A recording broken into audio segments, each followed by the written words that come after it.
we're recording. So this is the programming bench. So why should you learn programming?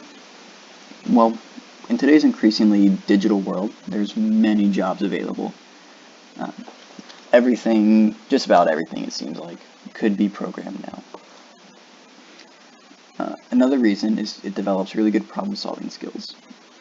So there's a lot of ways to solve a problem, and I think programming helps you think through it very logically, and it helps you develop those skills so you become much better at problem solving and figuring out different ways to solve the problem.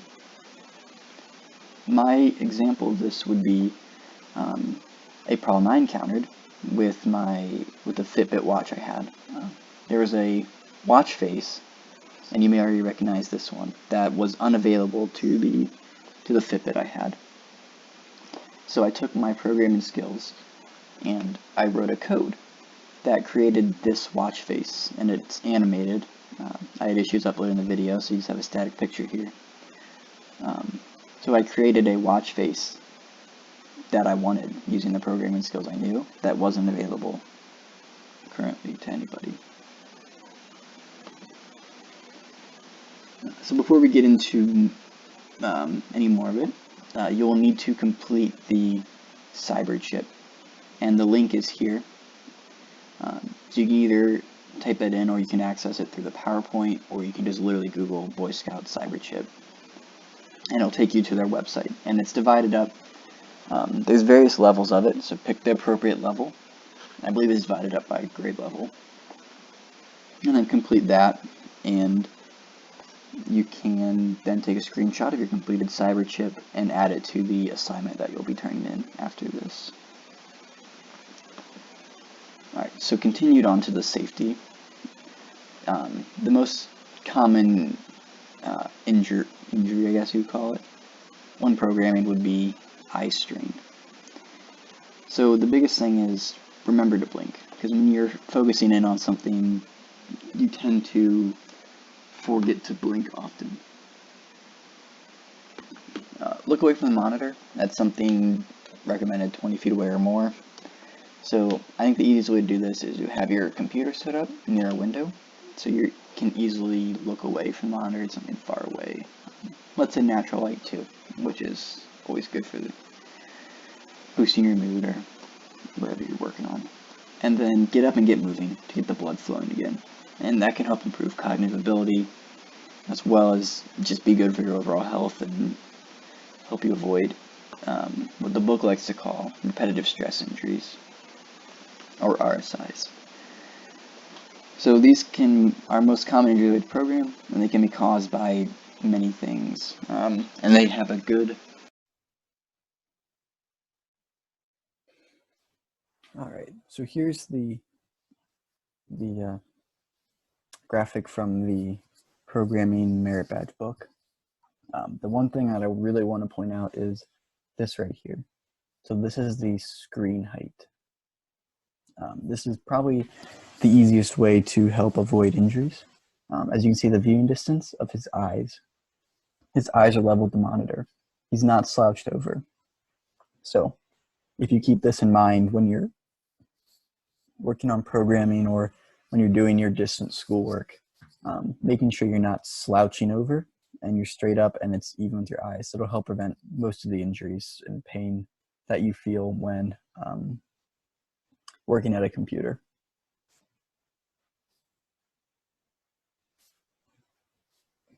So then if we go back to the PowerPoint.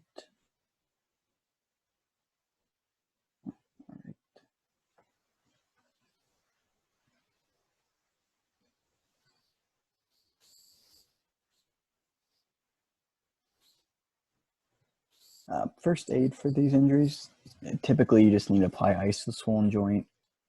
You can adjust your computer setup to prevent it from happening again, or you can get more ergonomical equipment, such as a better keyboard or mouse. And you can use the word ergonomic as a keyword when you're searching for this on Amazon or looking for it in Best Buy. So in a little bit of history, so this is a punch card, and it would take a few hundred of these to represent a computer program. Back when computers didn't have the capacity to store the program within, and you read them this way in a column. So then this first column, the number 3 is punched out, so it would read it as a 3. And then these holes, up here are kind of like instructions for the computer that's reading it. So then if we go over here to some more history, so binary or machine code is the fundamental language of computers. It's the language computers speak. And they speak in ones and zeros, which are represented by on or off. So a main computer component is called a transistor. And we'll look at a video here in a minute that talks much better about it. But basically, it's electrified or not electrified. And that's how it represents 2 states. And a little Easter egg. So this byte here is the letter B, and this one here is S, and this byte here is the letter A. And so the merit badge, program merit badge, actually spells out BSA on it. So we will watch this video right here.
All right, I hope that clears up a little bit why computers use ones and zeros in binary. So it has to do basically with their fundamental components, the transistor.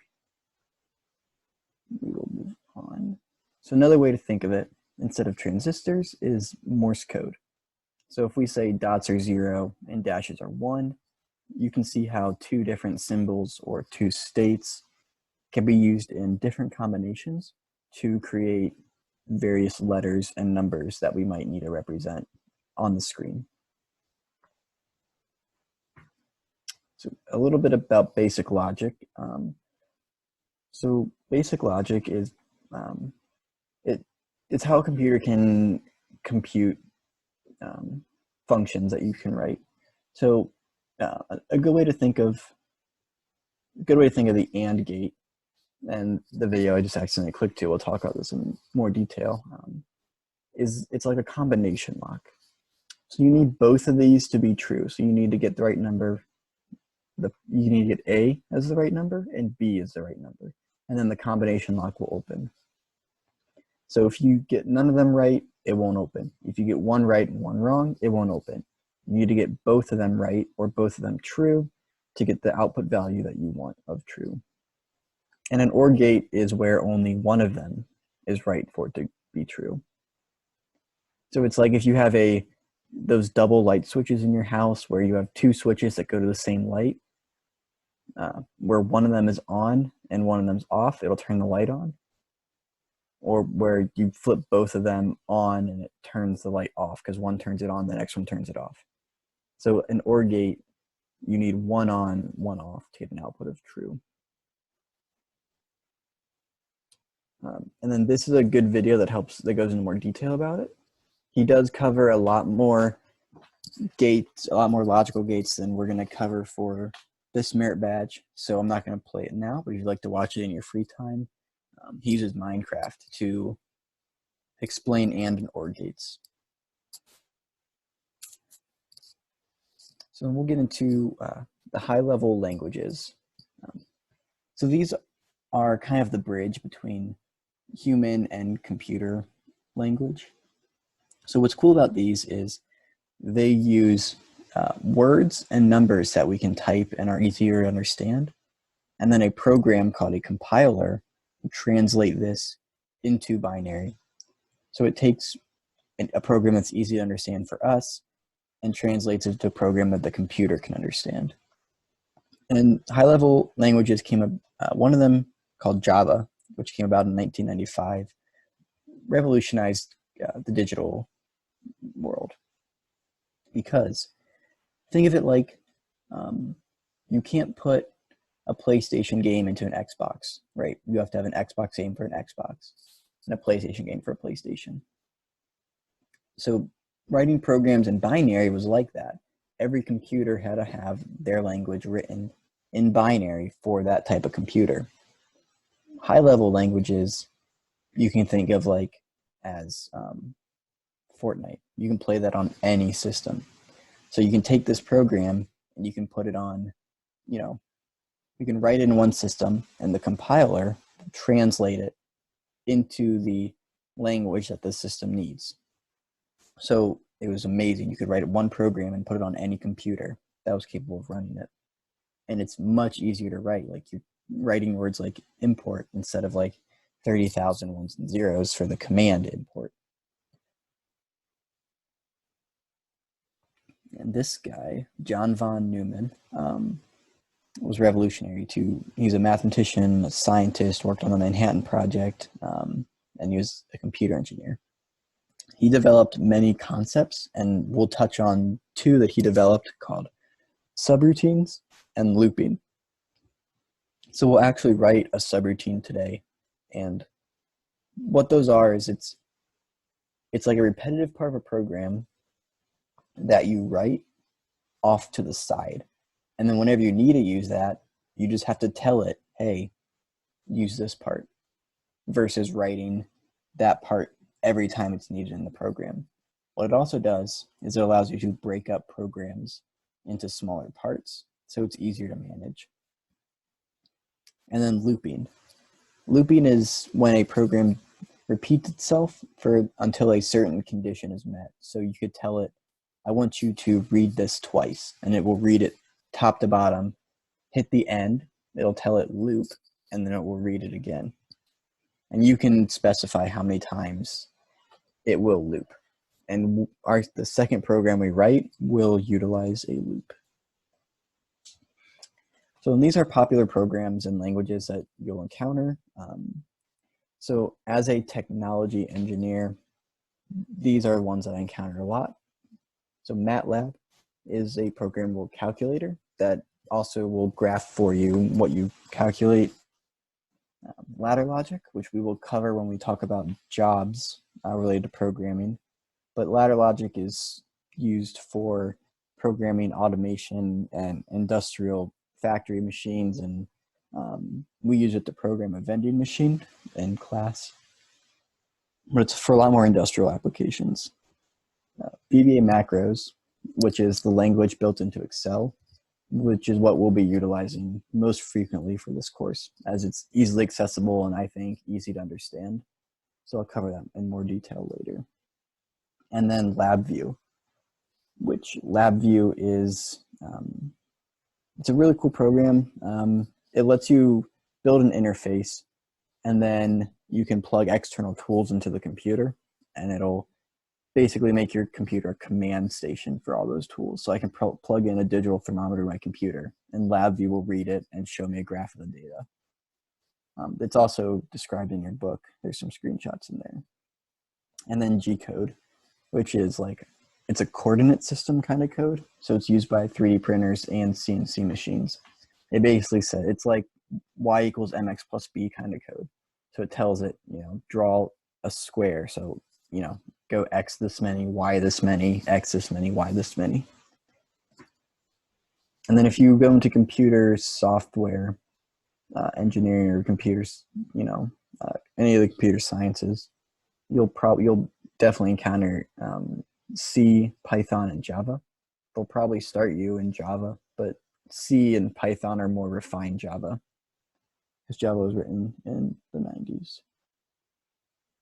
So this is Visual Basic for Applications, or VBA, and it's built into Microsoft Excel. So if you want to check out this code and any other codes that I reference in the future presentations, down here where it says code from VBA/BSA, if you find that file in the Google Drive under VBA files, you'll be able to pull up this Excel workbook, and it'll have this code in there for you to check out. So then input and output. So when you're writing a sub in Excel, you'll need to input numbers from Excel into the subroutine for it to do any sort of calculations you need with.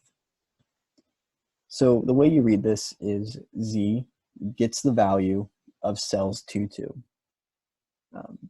And so the way you can read this is the first number is the row, and the second number is the column, which obviously, so this takes data from cell B2 and assigns it to the variable Z. So the second number 2 represents B, the second number in the alphabet. So then to output, you would say cells 3, 2 gets the value of Y. And over here we see Y gets the value of Z times 2. And so this would throw it out into cell B3. So row 3, column 2. And then this is the input, output, and this is a computation done. So this doesn't actually get output into a cell. Y just gets the value of whatever is in cell B2 times 2. So now let's write a program. So we'll open up Excel.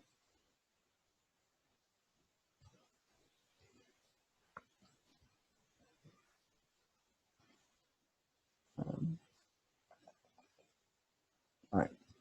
So when you open up Excel, you all want to go to Options,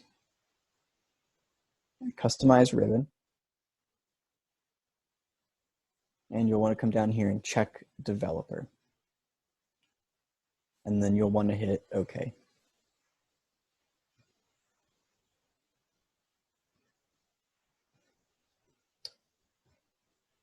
So then we'll open up Excel. Why is mine a blank workbook? And after you do that, you'll have this developer tab up here. So we'll click developer. And then we'll click Visual Basic. And it'll bring up this dialog box. We'll go to Insert and then Module. And this will allow you to type into it. So let me just highlight these two cells here. So this is the one that we're going to use for our input. And this is the one we're going to use for our output. Okay. So then we'll come here. So when you start a subroutine, you'll always start with the word sub. And then you'll have to name it. And then you just hit enter. And it'll automatically add this end sub here. So if we follow along with the PowerPoint, we'll do Z gets, can't type, get cells 2, 2. And it will space it out as it needs. So that's this one. So let's put the number 5 in there for now. And then if we do Y, gets the value of Z times 2. Now, when we run this program, it'll take this number and multiply it by 2. But we want to know what that number is. And so we'll do cells 3, 2, which remember again, row 3, column 2, which means B, gets the value of Y. So now if we minimize this, if you notice, unlike if you were to put 5, if you were to use the Excel formulas, multiply this by 2, you see how it automatically changes whenever this updates. It's not the same for macros. So what we need to do is we need to insert a shape. Let's do a square. And we'll right click, assign macro, and we'll use our example. So now what we've created is a button. So we click that and it runs the macro. So we do 10 there. Notice it doesn't automatically change. We click this. Now that we've clicked this and run it, it runs the program. So now what I would like you to do for next time is in the Google Drive, there's a worksheet called Binary Worksheet. So I want you to download this. So there's a few translations. So translate the numbers from binary to base 10, and then from base 10 to binary. Complete and fill out these logic tables. So if for an AND gate, if they're both off, what would be the output? And then paste a screenshot of your completed cyber chip down here. And then you'll upload that worksheet into requirement 1A, and then just name it something that allows me to know it was yours. So you could put your name as the name of the document. And then I really encourage you to work on this at home, just so you kind of get into the feel for using Excel and VBA. All right, that will do it for today's lesson. All right, have a good day.